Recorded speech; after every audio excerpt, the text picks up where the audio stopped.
Star Pilipinas. Ako si Bea Agosul at ito ang inyong balitang pampulitika.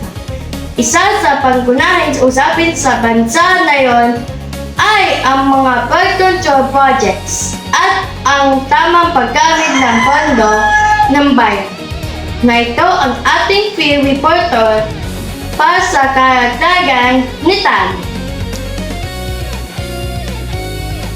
Maraming salamat. Noong Agosto 13, 1898, nagsimula ang pananakop ng mga Amerikano sa Pilipinas. Isa sa kanilang layunin ay ang pagpapalawak ng kanilang kapangyarihan sa pamamagitan ng mga pagbabagong pampolitika.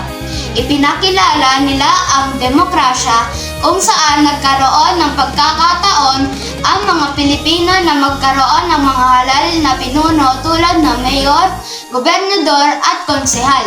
Unti-unti ring ipinatupad ang self-government upang mabigyan ng mas malaking papel ang mga Pilipino sa pamahalaan.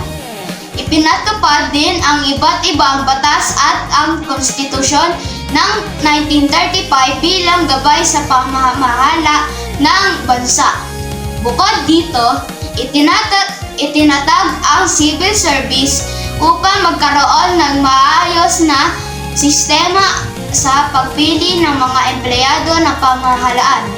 Batay sa kanilang kakayahan, ang mga pagbabagong ito ay naging mahalagang bahagi ng kasaysayan ng Pilipinas at nakaimpluwensya sa ating sistema ng pamahalaan hanggang sa kasalukuyan. Mula rito, ako si Sholo Esolito, ang inyong tagapag-ulat. Maraming salamat sa ating field reporter. Ang tapat na mamahala at tamang paggamit ng pondo ang susi sa tunay na serbisyo para sa bayan. Ako si Bea Agosul, nag-uulat. Maganda